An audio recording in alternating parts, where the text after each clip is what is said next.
watching Al Jazeera. We're going to take you to Tokyo, where U.S. Secretary of State Antony Blinken is speaking at the G7 foreign ministers meeting. Prime Minister Kishida for Japan's leadership during this historic year for the G7.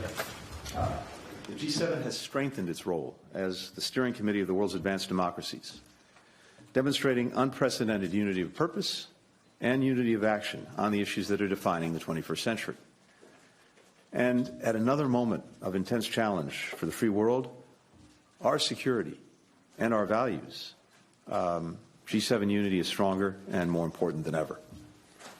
Our first focus here in Tokyo was the crisis in the Middle East. Yesterday evening, I had an opportunity to brief my colleagues on my travel through the region, as well as extensive engagements by President Biden and our entire national security team. The G7 ministers reaffirmed our staunch support for Israel's right and obligation to defend itself and seek to ensure the attacks of October 7th can never happen again in accordance with international humanitarian law.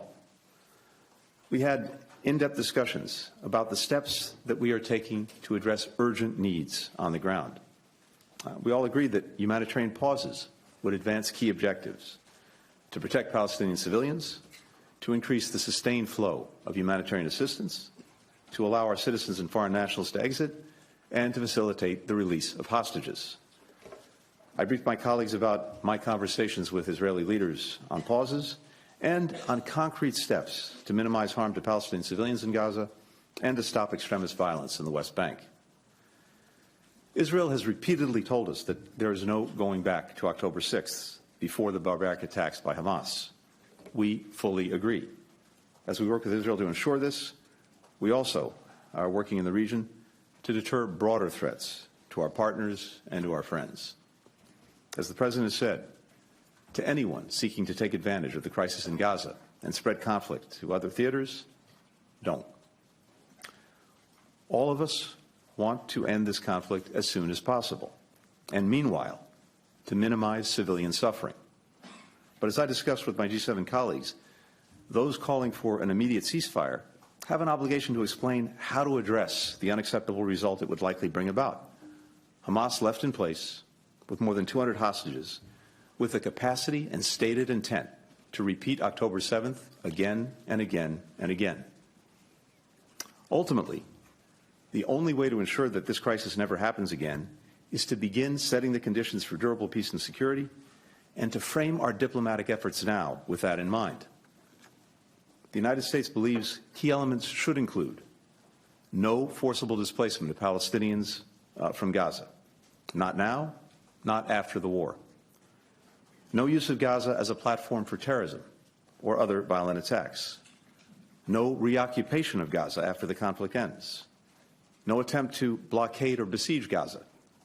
No reduction in the territory of Gaza. We must also ensure no terrorist threats can emanate from the West Bank.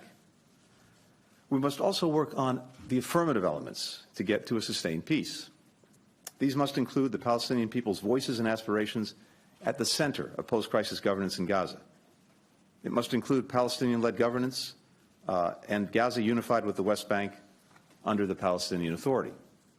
And it must include a sustained mechanism for reconstruction in Gaza and a pathway to Israelis and Palestinians living side by side in states of their own with equal measures of security, freedom, opportunity, and dignity.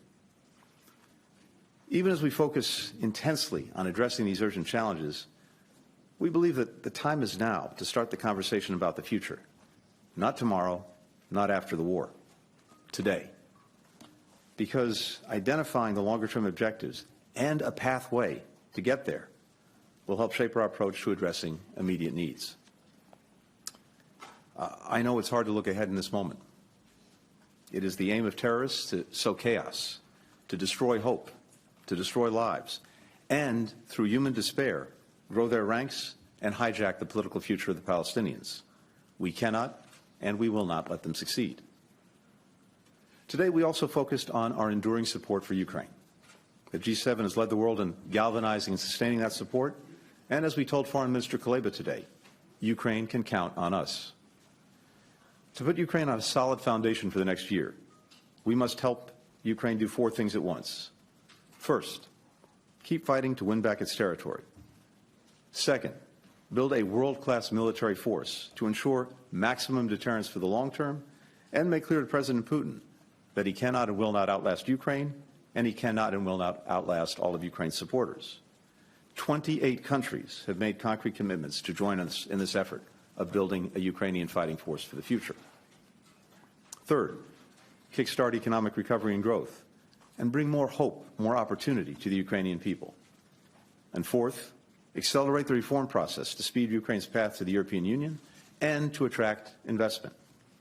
All of these steps are designed to help Ukraine stand strongly on its own 2 feet. We also discussed at length the Indo-Pacific and steps we're taking together to contend with challenges to our shared vision of a free, open, prosperous, secure, and resilient region. We spoke about the PRC. We agreed on the importance of working constructively on shared challenges, but also being clear and direct with China on our differences. We'll continue to de-risk our economies, to strengthen our resilience, to push back on economic coercion. We'll also continue to stand up to China over its actions in the South and East China Seas. We, of course, oppose unilateral or coercive efforts to change the status quo with Taiwan. Our conversation today demonstrated an unprecedented degree of alignment among the G7 on our approach to China. We also discussed the DPRK's provocative actions and missile launches and dangerous DPRK-Russia military cooperation. We're deeply concerned about what Russia is providing Pyongyang in return for the weapons and munitions that it's getting from Pyongyang. We'll continue to push for the full implementation of all relevant UN Security Council resolutions and commitments to uphold the global nonproliferation order. A major theme throughout our meetings was how we can leverage our full economic, political, and development strength to deepen ties with developing countries and deliver for people around the world. Through the Partnership for Global Infrastructure and Investment, we're mobilizing $600 billion in high-quality, transparent infrastructure projects worldwide by 2027. We're unlocking hundreds of billions in new lending capacity for the World Bank, the International Monetary Fund, for things like climate resilience, public health, and other key priorities. We're also working to shape a more inclusive international system, supporting reform of the UN Security Council, making the international financial system more responsive to the needs of low and middle-income countries, bringing more voices to the table here at the G7, as, for example, with today's meeting with Central Asian partners. Later today, I'll travel to the Republic of Korea and then on to India, two of our most important partners in the Indo-Pacific. Even as we're engaged intensively on the urgent challenges of this moment, the United States remains focused on advancing the interests of the American people in every part of the world on issues that matter in their lives. At this inflection point in the struggle to protect the international order, we are standing strong for our vision of a more free, secure, open, and prosperous world. And we do not stand alone. We built extraordinary coalitions with allies and partners who carry their share of the burden. And we leave this G7 meeting stronger and more united in meeting the challenges of today. Thank you. With that, I'll take some questions. First question goes to Courtney McBride with Bloomberg. Thank you. Good evening, Mr. Secretary. Israeli Prime Minister Netanyahu said that his government would maintain security control of Gaza for, quote, an indefinite period, end quote. How do you reconcile those comments to previous statements by both the U.S. and Israeli governments opposing a reoccupation of Gaza? And then you addressed this a bit, but other G7 members have expressed support for a full ceasefire in the Israel-Hamas war, while the U.S. continues to support just these humanitarian pauses. And I'm just wondering, did you convince the other members of the U.S. position, or is this joint statement language just the sort of minimal consensus area? Thank you. Thanks, Courtney. So I think we've been very clear from day one that when it comes to post-conflict governance in Gaza, a few things are clear and necessary. One, Gaza cannot be continue to be run by Hamas. That simply invites a repetition of October 7th, and Gaza used as a place from which to launch terrorist attacks. It's also clear that Israel cannot occupy Gaza. Now, the reality is that there may be a need for some transition period at the end of the conflict, but it is imperative that the Palestinian people be central to governance in Gaza and in the West Bank as well, and that, again, we don't see a reoccupation. And what I've heard from Israeli leaders is that they have no intent to reoccupy Gaza and retake control of Gaza. So the only question is there some transition period that might be necessary, and what might be the mechanisms that you could put in place for that to make sure that there is security. But we're very clear on no reoccupation, just as we're very clear on no displacement of the Palestinian population. And as we've said before, we need to see and get to, in effect, unity of governance when it comes to Gaza and the West Bank, and ultimately to a Palestinian state. When it comes to the G7 statement, and particularly with regard to the question of ceasefire, actually we found real unity in the G7 on in this moment on that question. I think the communique very accurately reflects what we discussed and what G7 partners believe. For the next question, Sasaki Akiko with TV Tokyo.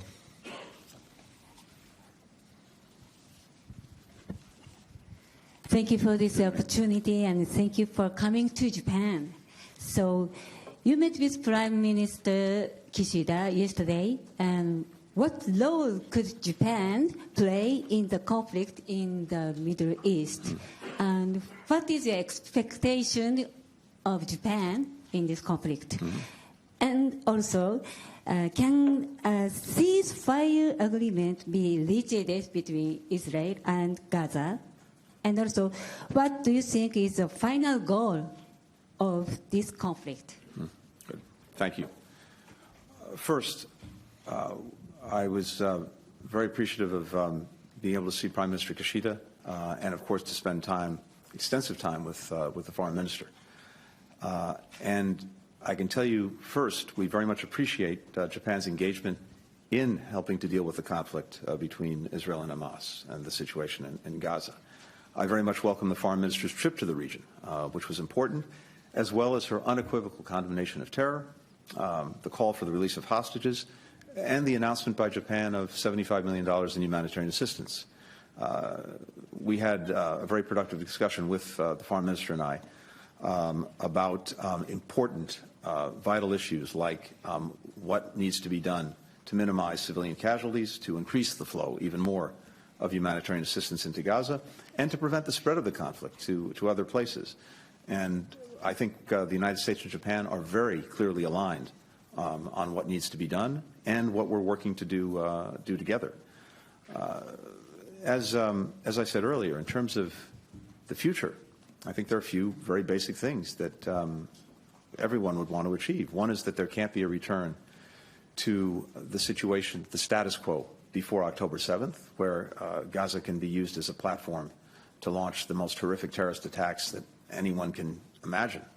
And at the same time, it's vitally important that Palestinian aspirations for governing themselves, for being the ones to decide their own futures are realized. And so we have to work to both of those things at the same time, and that's what we're trying to do. For the next question, Nike Ching with VOA. Good afternoon, Mr. Secretary. How is lunch? Do you enjoy the Fukushima seafood? We did, yes. We had excellent seafood here, and I can tell you not just lunch, I think last night as well, and I commend it to everyone. But I have more questions. Oh, I thought that was it. No, I thought, but... Regarding U.S. President Joe Biden's planned meeting with the Chinese President Xi Jinping next week, is the United States heading towards a substantial change in its relationship with the People's Republic of China? Will the U.S. serve Fukushima seafood during APEC? And separately, if I may, do you have anything on starting talks on a reliable arrangement with the Chinese government to prevent artificial intelligence involvement in the decision-making for nuclear command and control, as suggested by some China observers, including Henry Kissinger? Thank you. So, Mikey, first, much as I'd like to, I really can't speak to the menu at APEC. It is well above my pay grade. So stay tuned. We'll see. First, I should say this. We are planning for a constructive meeting between the leaders. We're still working on those plans. I think both sides have acknowledged the importance of leader-level channels in managing the relationship. And we both agree that we have an obligation, the United States and China, to responsibly manage the relationship. And that really, in many ways, starts and finishes with leader-level engagement. So we've been working toward this meeting since my trip to Beijing this past summer. There are a number of areas and issues upon which we hope to make progress, as well as continuing to manage the places where we have real differences. As you know, Foreign Minister Wang Yi was just in Washington. We had detailed, constructive conversations, both about areas of potential cooperation, but also about the places where we have real disagreements. And I think we were able to speak very clearly, very candidly with each other, and that too is very important when it comes to the discussions that our leaders have. So beyond that, I can't get into the specific issues that they would discuss in any such meeting. I can say as a general principle for us that when it comes to artificial intelligence, that we believe that artificial intelligence should not be in the loop or making the decisions about how and when a nuclear weapon is used. That very much reflects our strongly held view and our policy. But as to what the leaders would discuss, I'm not in a place where I can talk about that now. We're still working on the meeting and working on the agenda for any meeting. Thanks. And the final question goes to Fujigami Takayuki with Yomiuri.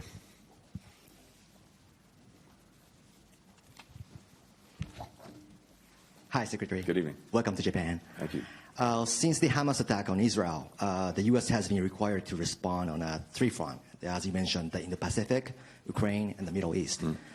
So you are traveling around the world to respond to these issues. Frankly, how tough is it? And even in the midst of all these, please tell us again how important it is for U.S. to focus on Indo-Pacific.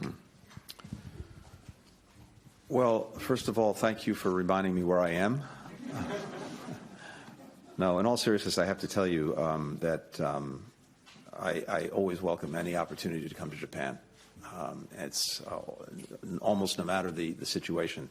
For me, it's a pleasure to be here to work with my Japanese colleagues. We so value the relationship, the partnership, the allyship that we have with Japan, and it really is safe to say without contradiction, that's never been stronger.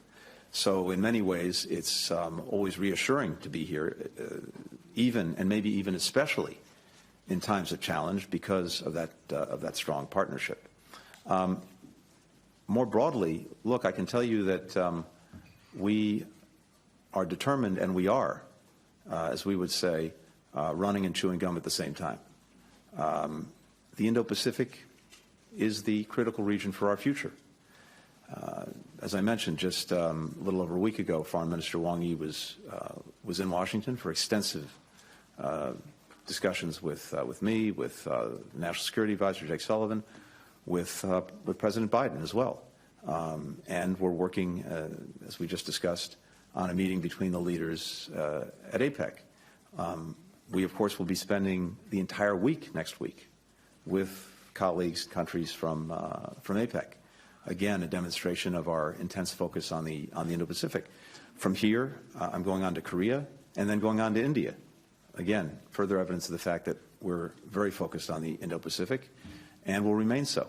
A couple of weeks ago, I was testifying before our Congress with Secretary of Defense Lloyd Austin about the supplemental budget request that the President has made of Congress, the extra funds that we need to do very important things. And an important component of that request are additional funds for our work in the Indo-Pacific. So all of this is, I think, very compelling and clear evidence of our focus And it's vitally important that even as we're dealing with a real crisis in Gaza and the Middle East, we're also not only able, but we're fully engaged in all of the interests that we have in the Indo-Pacific. Thank you very much. Thanks, everyone. You're watching Al Jazeera. We've been bringing you live coverage of a press conference that's been held by the U.S. Secretary of State, Antony Blinken. It's in Tokyo, and it's following a meeting of foreign ministers from members of the G7 countries. They've been covering a significant amount of ground. He did say there had been an unprecedented unity of purpose and unity of action amongst G7 members. They were talking about a wide range of subjects, predominantly the situation in the Middle East, but also talking about the development of Ukraine, the situation in Ukraine, also the Indo-Pacific situation, dealings with China and the US, and also, in fact, artificial intelligence and its impact possibly on nuclear or weapons controls. I want to bring in Katrina Yu, who's our correspondent, who's been following that from Tokyo. A couple of things that I noticed. There was, was stressing the fact that the G7 had agreed on demands for humanitarian pauses to allow in humanitarian aid and the release of captives, and no attempt to blockade or besiege Gaza. What have you been picking up on, Katrina? Right, I think the most salient point is that while the G7 has shown unity here, and there has been no agreement on a ceasefire, but the group has managed to agree on a humanitarian pause, which would allow for humanitarian corridors for much needed food, water, health services, and access for humanitarian workers into the Gaza Strip. So he also spoke about some concrete steps that the group have agreed to minimize harm of civilians, although no details at all and no mention as to whether the G7 will be applying any pressure or urging Israel to minimize civilian casualties. Actually, I was quite surprised at the lack of mention of Israel at all by Blinken here. He said that they would work towards stopping extremist violence on the West Bank. And he said that he would warn that the G7 had a warning for any other countries, any other groups that were looking to expand this conflict beyond the Gaza Strip. Now, very interestingly, as you mentioned, Blinken mentioned that there were some bottom lines that the G7 agreed to. Let me just list them here. No forcible displacement of the Palestinian people in Gaza, which, interestingly, we know is definitely happening there. No use of Gaza as a platform for terrorism, and no blockade or siege of Gaza, and no reduction in the territory of Gaza. Now, what was very interesting also, he said that the G7 agreed that Gaza should be governed long-term by the Palestinian people. There was some mention of the Palestinian Authority. He made it very clear that this would not be a situation which would be an occupation by Israel. Now, that seems to contradict what we've heard from Netanyahu, who has been saying that there will be a security responsibility possibly by Israel once this conflict is over. And Blinken was asked about that, and he said that he wouldn't agree, and that was not what the G7 agreed to. But he did say that there could be a transition period. So obviously that allows for possible temporary presence by Israel there. He said, answering a question about whether the group had agreed to a ceasefire, considering some of the members had raised a ceasefire and had voted for a ceasefire previously at the United Nations, Antony Blinken simply said that those calling for a ceasefire had the responsibility of explaining how a ceasefire could happen without allowing Hamas essentially to regroup and repeat the actions of October 7. Katrina, thank you very much. That's Katrina Yu bringing us up to date from Tokyo. Let's bring in Tamer Qarmout. He's a professor of public policy at Doha Institute for Graduate Studies. He's been with us over the last few hours or so. Let's come back to that point that Katrina was making, where Secretary of State Blinken referred to the Palestinian control, essentially, of both Gaza and the West Bank, that it must be the two must be tied together. That obviously invites questions about the role of the Palestinian Authority and what, if any, situation it could find itself in, and even if Palestinians would be willing to allow that happen. Rob, how do I start? I mean, for sure, Palestinians were not present there at this conference, nor what they think or their opinions are, nor even what the Palestinian leadership wants. This is Blinken and Netanyahu's narrative being more or less circulated to this conference. The Palestinian president, even the Palestinian president Mahmoud Abbas, we haven't heard him personally talking about a rule for the PA in Gaza.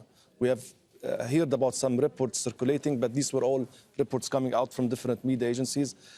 But the main thing here is that, again, it's like history repeating itself. It's the Americans and Palestinians deciding on their behalf how should Palestinians live, what's work best and what doesn't work best for Palestinians. Do you mean the Americans and the Israelis? Sorry, yes. yeah, and the Israelis, yeah. and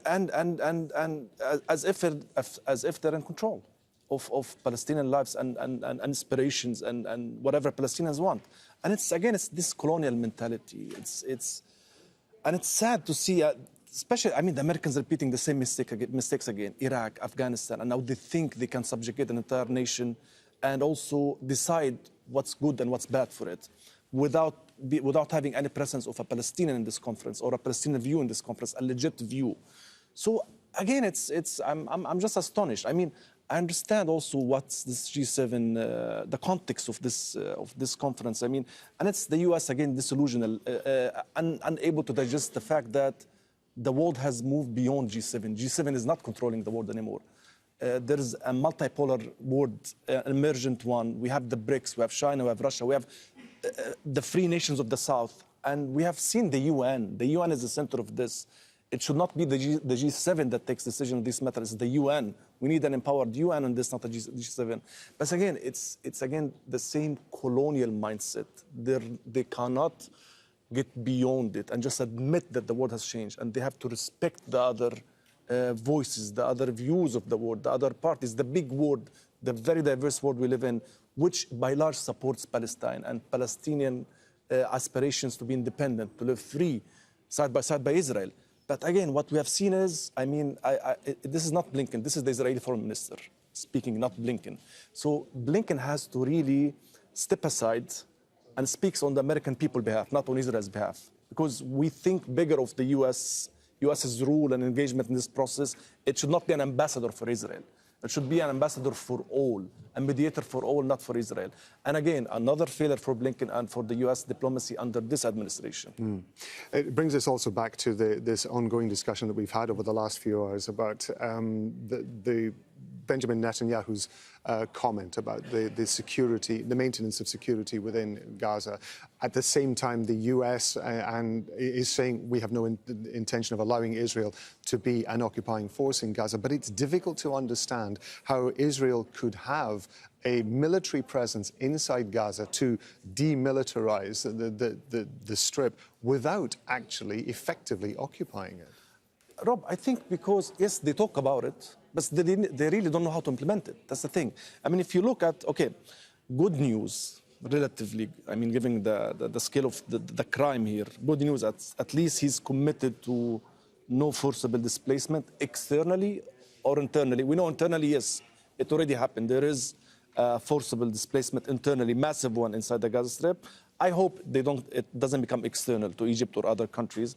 So let's see if they're sincere about committing, if the Americans are sincere about committing to this goal. No blockade. Fine, yes, at least a recognition that part of this problem, the real cause is the blockade. Gaza has been under a severe military Israeli blockade for the last 15 years. So, it's an indication that, yes, they might find a way to allow Gaza to live freely, to develop freely without any blockades. But I think, again, is how. You need a partner. You need the Palestinian. And the Palestinian is Fatah and Hamas and the PLO and independent people. Palestinians are not a tank or a building or an object you can move from X to Y.